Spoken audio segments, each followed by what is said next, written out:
Hello everyone. सो पिछले video में हमने एक्सरसाइज 2.1 के पहले 5 सम्स किए हैं। सो अगर ये थोड़े टाइम के बाद अगर आप देख रहे हैं तो मैं सजेस्ट करूंगा कि इसके जो पहले वीडियोस है उसे अच्छे से गो थ्रू करें। तो ही आपको आज का और आगे के वीडियो समझ में आने वाले हैं क्योंकि बेसिक्स बहुत ज़रूरी है। So once you are done with revising the first videos, let us start with this sum number 6.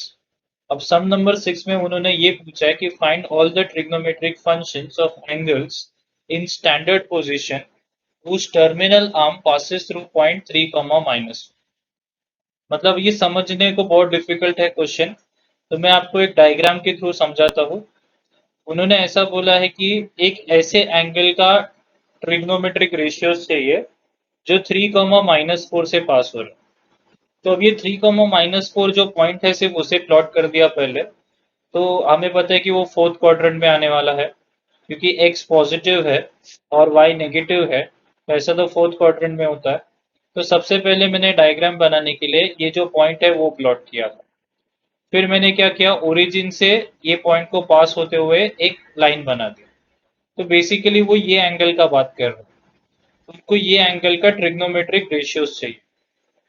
अब अब इसमें कैसा होने वाला है कि हमें डायरेक्टली एंगल तो पता नहीं है, तो ट्रिग्नोमेट्रिक रेशियोज डायरेक्टली निकाल नहीं पाएंगे। हम बेसिक फॉर्मूला यूज करेंगे। तो बेसिक फॉर्मूला के लिए मुझे ऑपोजिट साइड पता होना चाहिए, एडजेसेंट साइड पता होना चाहिए और हाइपोटेनियस पता होना चाहिए। तो अगर ये थीटा है और अगर ये राइट एंगल ट्राइंगल है हमारा, तो ये जो ये साइड है जो एडजेसेंट साइड बोल सकते हैं, ये ऑब्वियसली 3 होने वाला है क्योंकि ये जो डिस्टेंस है वो 3 है। और ये जो ऑपोजिट साइड है ये 4 होने वाला है क्योंकि यहाँ से तो यहाँ तक का डिस्टेंस 4 होता है। तो ऑब्वियसली ये जो डिस्टेंस है इससे ऑपोजिट है तो ये भी 4 होगा।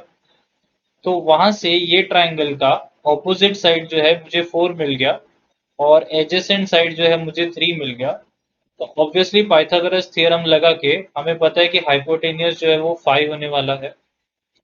तो एक बार मुझे सब कुछ मिल गया है, अब मुझे सिर्फ फॉर्मूला लगाना है जो हम 10th स्टैंडर्ड में कर चुके हैं, ये वाला sine theta opposite upon hypotenuse, cos theta ये, tan थीटा ये सब फॉर्मूलाज हमने 10th स्टैंडर्ड में किए हुए हैं। बट इसमें ट्रिक ये है कि वो जब 10th स्टैंडर्ड में फॉर्मूला करते थे तब थीटा जो है वो हमेशा फर्स्ट क्वाड्रेंट में होता था। तो अब यहाँ पे थीटा जो है वो तो फोर्थ क्वाड्रेंट में है, तो कोई बड़ी बात नहीं है क्योंकि हमें पता है कि फर्स्ट क्वाड्रेंट में सब पॉजिटिव होते हैं, सेकेंड में सिर्फ साइन और कोसेक, थर्ड में टैन और कॉट और फोर्थ में कॉस और सेक। ऑल सिल्वर टी कप्स के लॉजिक्स। सो फोर्थ क्वाड्रेंट है इसीलिए कॉस और सेक जो है वही पॉजिटिव होने वाले हैं और बाकी सबके आंसर्स में हमें सिर्फ एक नेगेटिव साइन ऐड करना, बस उतना ही फर्क है। तो ये देखिए sine theta opposite upon hypotenuse, opposite 4 है, हाइपोटेनियस 5 है, तो आंसर आ गया -4/4 क्योंकि चौथा क्वाड्रेंट है साइन नेगेटिव में। कॉस थीटा देखेंगे तो एडजेसेंट अपॉन हाइपोटेनियस, एडजेसेंट है 3, हाइपोटेनियस है 5, आंसर 3/5 ही रहेगा प्लस में क्योंकि फोर्थ क्वाड्रेंट में कॉस पॉजिटिव होगा। सेम तरीके से आप बाकी के जो ट्रिग्नोमेट्रिक रेशियोज है उसे कंप्लीट कर सकते। तो वैसे तो ये सम बहुत स्ट्रेट फॉरवर्ड ही था, सिर्फ आपको इतना समझना था कि चौथा क्वाड्रेंट में है। अब वो दिया नहीं है उन्होंने क्वेश्चन में, आपको समझना पड़ेगा क्योंकि वो पॉइंट जो है वो चौथे क्वाड्रेंट में लाई कर रहा है। इसका मतलब जो एंगल है वो भी चौथे क्वाड्रेंट पे ही आएगा। और ऑब्वियसली आपको पता होना चाहिए कि फोर्थ क्वाड्रेंट में कॉस और सेक ही पॉजिटिव है। इसके अलावा बाकी का पार्ट तो काफी स्ट्रेट फॉरवर्ड था। सो दैट्स इट अबाउट 6। अगर आपको नहीं समझा है तो एक बार आप वीडियो को वापस रिवाइंड कीजिए, स्टार्टिंग से एक बार देखिए। मोस्ट प्रोबेबली आपको वापस देखने पे समझ आ जाएगा। स्टिल अगर डाउट्स आते हैं तो please WhatsApp me. Don't keep your doubts with yourself, okay? Immediately आप मुझे व्हाट्सएप कीजिए, मैं आपको सॉल्यूशन बताऊंगा उसका। अब फिफ्थ सम पे कॉन्सेंट्रेट करते हैं, सॉरी सेवेंथ सम पे। तो सेवेंथ सम में उन्होंने बोला है कि कॉस थीटा जो है वो 12/13 है और 0 less than theta less than π/2। अब हमने फर्स्ट चैप्टर में देखा है कि π/2 रेडियन को कन्वर्ट करेंगे तो 90 डिग्री मिलने वाला है। इसका मतलब थीटा जो है वो 0 से 90 डिग्री के बीच में है। इसका मतलब वो फर्स्ट क्वाड्रेंट में है, करेक्ट। हमने देखा था क्वाड्रेंट्स में 0, 90, 180 और 270। तो अगर कोई 0 और 90 के बीच में है, इसका मतलब उन्होंने इनडायरेक्टली बोला है कि थीटा जो है वो फर्स्ट क्वाड्रेंट। और अगर थीटा फर्स्ट क्वाड्रेंट में है, तो सभी के सभी ट्रिगो रेशियोज जो है वो पॉजिटिव होने वाले। अब उन्होंने बोला ये वैल्यूज ढूंढो। तो उन्होंने cos थीटा दिया है, बट क्वेश्चन में साइन स्क्वायर थीटा भी चाहिए और tan भी चाहिए। तो ये कैसे ढूंढेंगे? तो ये जो मेथड है इस पे फोकस कीजिए। अब ये आइडेंटिटी हमें पता ही है कि sine square theta plus cos square theta 1 होता है।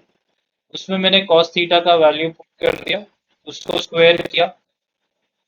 अब साइन स्क्वायर थीटा को ये बाजू रख के ये नंबर को वो बाजू लेके गए तो माइनस हो जाएगा। अब क्रॉस मल्टीप्लाई करने पे और सॉल्व करने पे आंसर मिल गया 25/116। अब हम दोनों तरफ स्क्वायर रूट लेंगे, तो साइन थीटा बनेगा +-5/13, क्योंकि स्क्वायर रूट लेंगे तो दोनों साइन देना पड़ता है। तो अब कौन सा साइन लेना है, प्लस लेना है कि माइनस लेना है, ये हमें क्वाड्रेंट से पता चलेगा। तो क्योंकि थीटा फर्स्ट क्वाड्रेंट में है, तो साइन थीटा पॉजिटिव होना चाहिए, सभी पॉजिटिव ही होने चाहिए, इसलिए हम प्लस वाला लेंगे।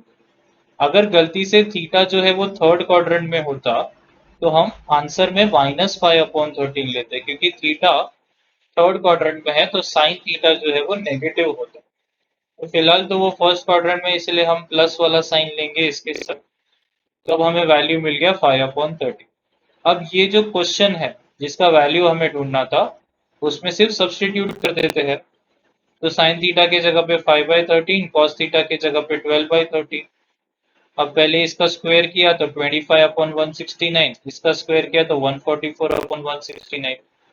नीचे वालों को सिंप्लीफाई किया तो 2 इंटू 5 10, 10 इंटू 12 120, और 13 इंटू 13 हो जाएगा 169। अब ऊपर वाला जो है उसमें दोनों के डिनोमिनेटर सेम है, तो वो कॉमन आ जाएगा, 25 - 144 हो गया।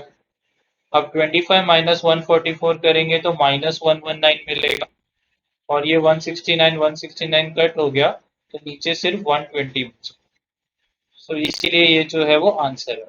आप आराम से आपके स्पीड पे ये कैलकुलेशंस देख लीजिए अच्छे से। बहुत ही सिंपल कैलकुलेशंस है, कुछ ज्यादा मैंने किया नहीं है कॉम्प्लिकेटेड। सिंपल, जो कट हो रहा था उसे कट किया, जो सब्ट्रैक्ट होना था उसे सब्ट्रैक्ट किया।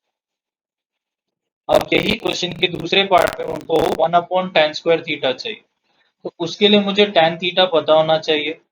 वापस ये जो है 10th स्टैंडर्ड का फॉर्मूला है कि tan थीटा जो है वो sin theta upon cos theta होता है, और हमें दोनों ही पता है। तो sin थीटा की जगह पे 5/13, cos थीटा की जगह पे 12/13। 13 13 कट हो गया, आंसर बचेगा 5/12। तो 1/tan स्क्वायर थीटा मतलब 1/5 का स्क्वायर अपॉन 12 का स्क्वायर। तो ये जो नीचे 12 का स्क्वायर 144 आने वाला है, वो ऊपर चला जाएगा और बन जाएगा 144, और ये 5 का स्क्वायर रह जाएगा 25। तो आंसर है 144/20। So that's it about seventh sum. वापस चाहिए तो एक बार वीडियो को रिवाइंड कीजिए और सेवन सम को अच्छे से गो थ्रू कीजिए। एट वाला जो सम है वो बहुत स्ट्रेट फॉरवर्ड है, इसलिए मैं बहुत फटाफट बता दूंगा आपको। पहले वाले सम में सिर्फ वैल्यू सब्सटीट्यूशन है।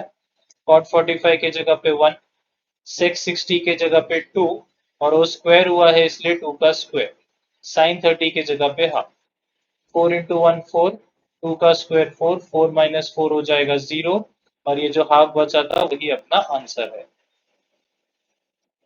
सेकेंड वाला सम भी काफी स्ट्रेट फॉरवर्ड है। उन्होंने सबके सब वैल्यूज जो है वो रेडियन में दिए हुए हैं, तो हम उसे पहले तो डिग्री में कन्वर्ट कर लेंगे।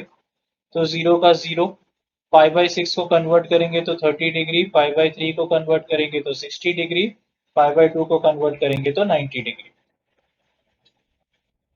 अब ये जो है 0 डिग्री मतलब 1 हो जाएगा cos 0, cos 30 का वैल्यू, cos 60 का वैल्यू और cos 90 का वैल्यू, सभी को स्क्वायर कर दिया, सिंप्लीफाई किया तो आंसर आ जाएगा 2। तो फाइनल आंसर है 2। So that's it for now. We'll do the ninth sum in the next week.